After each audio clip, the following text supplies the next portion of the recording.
Sushil Kumar Modi Bihar BJP के लिए संकट मोचक हो सकते हैं? निश्चित रूप से सुशील मोदी भारतीय जनता पार्टी के संकट मोचक तो है। अब ये राजद के हाथ में बिहार की सत्ता मत जाने दीजिए।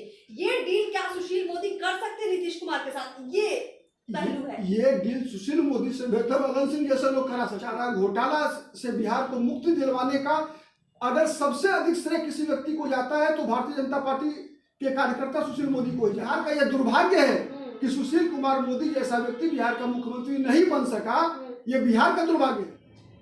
क्या सुशील कुमार मोदी बिहार बीजेपी के लिए संकट मोचक हो सकते हैं? इस वक्त यही चर्चाएं पूरे बिहार के अंदर गरमाई हुई हैं।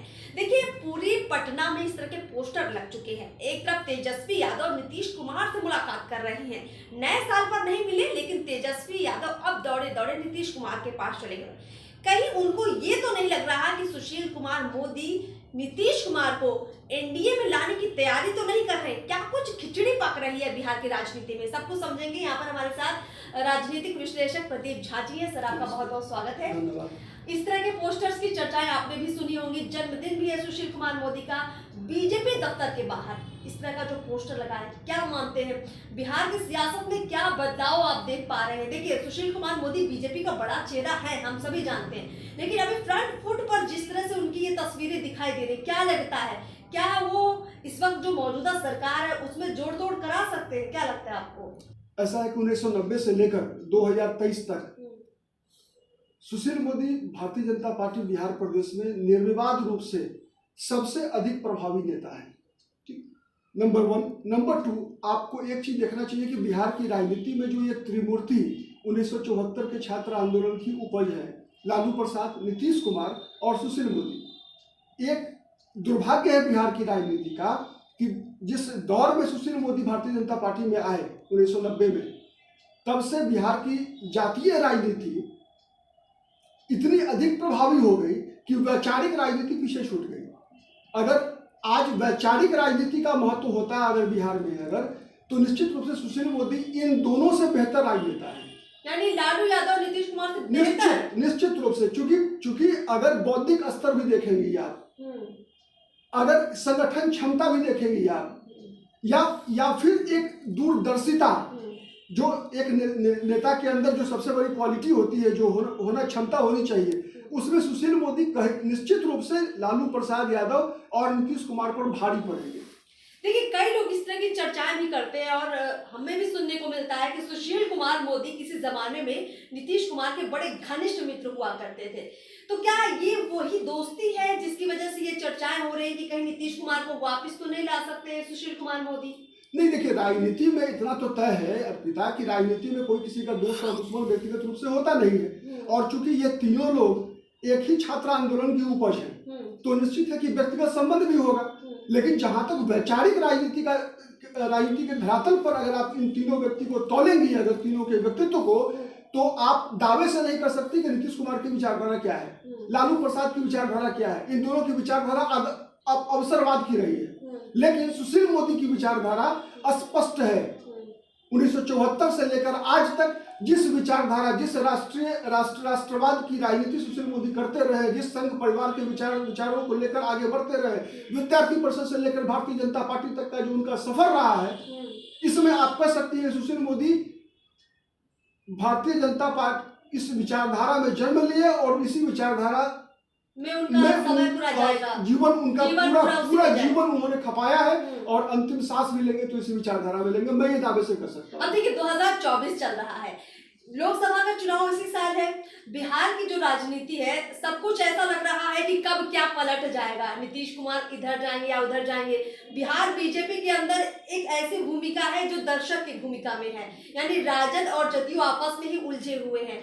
तो संकट मोचक अगर कहा जा रहा है इस वक्त सुशील मोदी को बिहार बीजेपी के लिए, तो इसके क्या मायने आप निकाल सकते हैं? क्या समझ आएगा? निश्चित रूप से सुशील मोदी भारतीय जनता पार्टी के संकट मोचक तो है ही, लेकिन आपका ये कहना कि क्या वो नीतीश कुमार के साथ व्यक्तिगत संबंध है उनका, तो मैं इससे इनकार करूंगा। सुशील मोदी का व्यक्तिगत संबंध होना अलग विषय है, लालू प्रसाद के साथ भी होगा, चूंकि एक ही पीढ़ी के लोग हैं ये लोग, तो सभी के साथ होगा इनका व्यक्तिगत संबंध। लेकिन सुशील मोदी का वैचारिक संबंध जिस परिवार के साथ है, जो संघ परिवार, जिस विचारधारा को आपने सुना होगा उस विचारधारा के साथ है।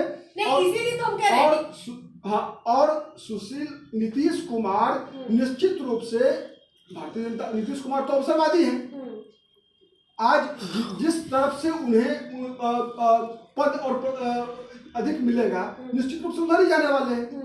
नहीं, हम इसलिए ये सवाल कर रहे हैं क्योंकि कहीं ना कहीं सुशील कुमार मोदी जिस तरह से हम देखते हैं कि कहीं ना कहीं वो दोस्तियां रखते हैं, लेकिन पार्टी को ज्यादा ऊपर रखते हैं, जिस पार्टी में है वो। अब इसी का फायदा हम कह रहे हैं कि यही वो फायदा कहीं बीजेपी को तो नहीं देना चाहते संकट मोचक के रूप में, क्योंकि नीतीश कुमार से वो डील कर ले कि आप बीजेपी में आइए लेकिन सीएम की कुर्सी आप छोड़िए, आप बीजेपी में आइए, केंद्र की राजनीति कीजिए, केंद्र में मंत्री बन जाइए, चाहे राज्यपाल बन जाइए, लेकिन अब ये राजद के हाथ में बिहार की सत्ता मत जाने दीजिए।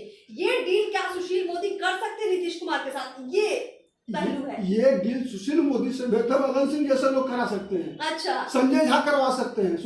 सुशील मोदी ये छल कपट की राजनीति नहीं करते। अच्छा, तो उनका जो संकट, सुशील मोदी के लिए भारतीय जनता पार्टी बिहार का हित और राष्ट्र का हित यही लेकिन राजनीति में छल कपट क्या होता है? राजनीति में तो कहते हैं ना कि जिसको सत्ता चाहिए वो ऐसे दांव तो चलेगा ही ना। तो नीतीश कुमार को भारतीय जनता पार्टी के साथ आना है या नहीं आना है, ये तो भारतीय जनता पार्टी का केंद्रीय नेतृत्व तय करेगा। अगर केंद्रीय नेतृत्व चाहेगी कि नीतीश कुमार भारतीय जनता पार्टी के साथ आए, एनडीए में आए, तो सुशील मोदी उसके लिए प्रयास करेंगे। नहीं, तो वही तो कहना चाह रहे हैं। तो क्या ये तस्वीर बन सकती है कि सुशील कुमार मोदी को लगा दिया गया हो इस काम के लिए कि आप सेटिंग कीजिए अंदर ही अंदर बिहार के अंदर? नीतीश कुमार या एक टाइम पे तो उनको संन्यास लेना ही पड़ेगा, अब वक्त आ चुका है, तो या तो वो सत्ता राजद के हाथ में दे दे या वो बीजेपी के हाथ में दे दे। क्योंकि बीजेपी से नीतीश कुमार का सालों पुराना रिश्ता है, तो वो सत्ता बीजेपी के हाथ में क्यों ना दे? वो डील की बात कर रहे हैं। क्या सुशील कुमार उस लिहाज से संकट मोचक बन सकते हैं? निश्चित रूप से बन सकते हैं, क्योंकि आप अगर याद होगा, अगर 2018-2017 में जब नीतीश कुमार राजद को छोड़कर भारतीय जनता पार्टी के साथ आए थे, उन दिनों को याद कीजिए आप।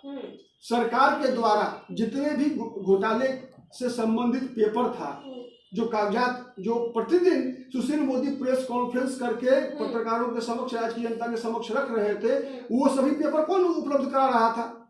अच्छा।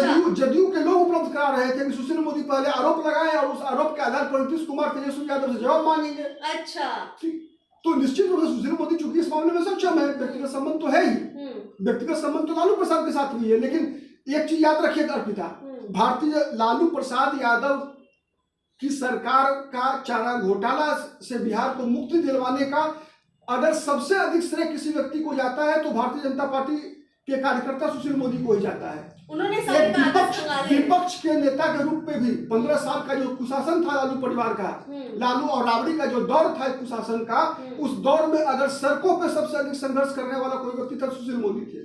साथ में नीतीश कुमार को वो भी साथ में लेकर चलते थे। तो वही हम कहना चाह रहे हैं कि ये तस्वीर बन रही है संकट मोचक। अगर सच में सुशील कुमार मोदी बिहार बीजेपी के लिए बन सकते, क्योंकि देखिए कहीं ना कहीं हाशिए पर इस वक्त सभी हैं। बीजेपी को भी अपनी कुर्सी चाहिए बिहार के अंदर, बीजेपी चाहती है अब की बार हमारा सीएम बिहार में बने, नीतीश कुमार चाहते हैं कि हमें कहीं तो सत्ता चाहिए, राजद को है कि तेजस्वी सीएम बन जाए। इन सबकी अपनी अपनी चाहते ख्वाहिशें। अब सुशील कुमार मोदी क्या वो डील कर पाएंगे? अंतिम बात यही है कि क्या वो अंतिम डील ये कर पाएंगे कि बिहार की जो सत्ता है, जो कुर्सी है, वो राजद के हाथ में इस जो बचा कार्यकाल है ना जा पाए। अगर भारतीय जनता पार्टी का केंद्रीय नेतृत्व और नीतीश कुमार इसके लिए सहमत होते हैं तो सुशील मोदी तो हर वक्त माध्यम बनने को तैयार हैं। सुशील मोदी के लिए भारतीय जनता पार्टी का हित सर्वोपरि होगा, ऐसा मेरा विश्वास है। चलिए, बहुत बहुत शुक्रिया। तो कुल मिलाकर सुशील कुमार मोदी की चाहे व्यक्तिगत संबंध हो या उनकी राजनीतिक समझ हो, हर मामले में वो 2 कदम आगे है ही। हाँ, अभी फिलहाल वो बैकफुट पर काम कर रहे हैं, लेकिन फ्रंट फुट पर आने में उनको ज्यादा वक्त नहीं लगेगा। और ऐसे में अगर आपको ये सूचना मिले, ये खबर मिले कि आने वाले समय में नीतीश कुमार एक बात मैं अर्पिता जोड़ना चाहूंगा। आपने कई बार ये सवाल रखा है कि सुशील मोदी बैकफुट पर हैं। इस विषय ये गलत है। अच्छा, सुशील मोदी कभी भी बैकफुट पे नहीं रहे। आप अगर इस बात को जोड़ रही है इसके साथ कि सुशील मोदी को उप मुख्यमंत्री के पद से हटा दिया गया था, तो ऐसा कुछ नहीं है इसमें। 2020 में उनको डिप्टी सीएम नहीं बनाया गया था, ये चर्चा उन्हीं के नाम की है। नहीं, गलत है। ये एक तरह से सुशील मोदी को अंडर एस्टिमेट करना होगा। भारतीय जनता पार्टी में पीढ़ीगत परिवर्तन हुआ था।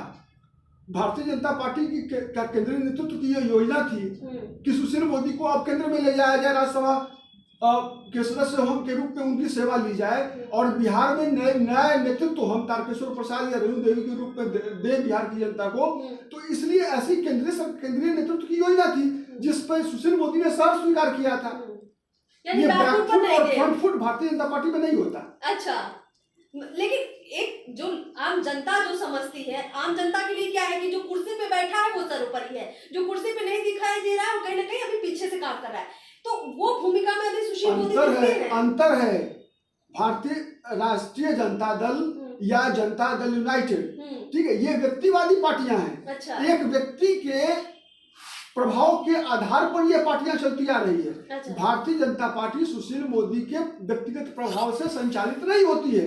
भारतीय जनता पार्टी विचारधारा आधारित पार्टी है और यहाँ विचारधारा आधारित पार्टी में आपने देखा होगा कि एक बूथ का कार्यकर्ता, एक सामान्य पहली बार का विधायक भजन लाल शर्मा राजस्थान में मुख्यमंत्री बन जाता है। आप बस इतना कहना चाह रहे हैं कि सुशील कुमार मोदी में सभी क्षमताएं हैं, पार्टी सही समय पर उनकी क्षमताओं का इस्तेमाल कर सकती है। आज भी मैं बता रहा हूँ, आज भी बिहार की, चूंकि सुशील कुमार मोदी एक ऐसी जाति से आते हैं जिसका जातीय आधार भारतीय बिहार के अंदर नहीं है और वो इसीलिए सुशील मोदी मुख्यमंत्री, नहीं तो मुख्यमंत्री के लिए सबसे उपयुक्त व्यक्ति बिहार में सुशील मोदी थे। अच्छा, तो जाति बिहार का रह गया। निश्चित रूप से बिहार का यह दुर्भाग्य है कि सुशील कुमार मोदी जैसा व्यक्ति बिहार का मुख्यमंत्री नहीं बन सका। ये बिहार का दुर्भाग्य है, सुशील कुमार मोदी का दुर्भाग्य नहीं है, क्योंकि बिहार में हर पार्टी के अंदर जाति फैक्टर। आप एक चीज बताइए, आपने क्या देखा है कभी सुशील राष्ट्रीय जनता दल की जो सरकार रही 15 साल बिहार में चली है, तो उसमें सरकार कैसे चल रही थी? एक व्यक्तिगत एक विशेष परिवार के हित को सुरक्षित रखने के लिए सरकार का उपयोग हो रहा था। नीतीश कुमार के नेतृत्व में जब नीतीश कुमार मुख्यमंत्री है तो केवल एक व्यक्ति का ही महिमा मंडन किया जा रहा है। क्या आप भारतीय जनता पार्टी की किसी भी राज्य सरकार को देखिए, आप क्या एक व्यक्ति का मोहताज है भारतीय जनता पार्टी? नहीं, ऐसा नहीं है। भारतीय जनता पार्टी में सुशील कुमार मोदी का जो कद है, जो बौद्धिक स्तर है, जो उनके संघर्ष करने की क्षमता है, उसके आधार पर बिहार में सबसे उपयुक्त व्यक्ति थे मुख्यमंत्री पद के लिए। लेकिन यह बिहार का दुर्भाग्य है कि जातिगत राजनीति के दौर में सुशील कुमार मोदी उस जाति से आते हैं जिसका कि बिहार में संख्या नहीं है, जिस कारण से वो मुख्यमंत्री नहीं बन सके। आपकी बातों के कई मायने निकलते, देखिए एक मायना ये भी निकलता है क्योंकि अब बीजेपी का जो प्रभाव है बिहार के अंदर वो जाति से ऊपर उठकर हो चुका है। बीजेपी पहले बिहार के अंदर एक जाति की वजह से कहने की मात खाती थी, लेकिन अब बीजेपी का vote bank Hindu vote bank में कहने के कन्वर्ट हो चुका है, बड़ी तादाद में हो चुका है। तो इसलिए सुशील कुमार मोदी वापस से पुरानी भूमिका में आ सकते। देखिए पार्टी के अंदर वो बड़े नेता है, हर मंच से हर मीडिया में उनके ही वक्तव्य चलते हैं। नीतीश कुमार को घेरना हो, लालू को घेरना हो, सुशील कुमार मोदी हर वक्त बोलते हैं। लेकिन अभी हम देखें बीजेपी की जो कमान है बिहार के अंदर वो उनके पास नहीं है, तो क्या आने वाले वक्त में वो चीज दिखाई दे सकती है? देखिए अर्पिता, 1995 में सुशील मोदी पहली बार बिहार विधानसभा में विधायक दल के नेता बने थे, ठीक है। 1995 से लेकर 2020 तक बिहार में भारतीय जनता पार्टी का उन्होंने सड़क से लेकर विधानसभा तक नेतृत्व किया। अच्छा, ठीक है, चाहे वो लालू राबड़ी के दौर में विपक्ष के नेता के रूप में हो, चाहे जब फिर लालू राज खत्म हुआ, नीतीश कुमार मुख्यमंत्री बने तो बिहार के उप मुख्यमंत्री के रूप में भारतीय जनता पार्टी का नेतृत्व किया। ठीक है, सुशील कुमार मोदी ने कभी भी जातिगत राजनीति के आधार पर अपना व्यक्तित्व, उन्हें कोई पद नहीं मिला। उन्हें पद मिला उनके संघर्ष करने की क्षमता और उनके व्यक्तित्व के आधार पर। तो अगर आप आज देख लीजिए, आज जितने भी राजनेता है बिहार में, चिराग पासवान किसका नेता? तो पासवानों का नेता। उपेंद्र कुशवाहा किसका नेता? तो कुशवाहा का नेता। नीतीश कुमार कुर्मी का नेता। लालू प्रसाद यादव यादवों के नेता। सुशील मोदी किसके नेता हैं? सुशील मोदी भाजपा के नेता है, बिहार की जनता के नेता है। यही फर्क दिखता है, यही फर्क है। सुशील मोदी अपनी क्षमता के आधार पर ही राजनीति कर रहे हैं। अब इसी लाइन से संकट मोचन वाली भूमिका में भी आ सकते हैं। निश्चित रूप से है ही वो संकट मोचक। बिल्कुल। तो देखिए कुल मिलाकर ये तस्वीर साफ हो चुकी है कि सुशील कुमार मोदी अब वापस से उस भूमिका में बिहार के अंदर खड़े हो सकते हैं बीजेपी के लिए, क्योंकि अब बीजेपी का वो वोट बैंक तैयार हो चुका है जो जाति से थोड़ा ऊपर उठकर है। अब नीतीश कुमार को मनाने की बात हो या उनको अपने पाले में लाने की बात हो या कुछ बड़ी डील की बात हो, सुशील कुमार मोदी बड़ी भूमिका में बिहार बीजेपी के अंदर जरूर नजर आएंगे और निर्णय लेने वाली भूमिका में नजर आएंगे। इस चर्चा में फिलहाल इतना ही। कमेंट बॉक्स में आप भी अपनी राय जरूर रखिए। नमस्कार।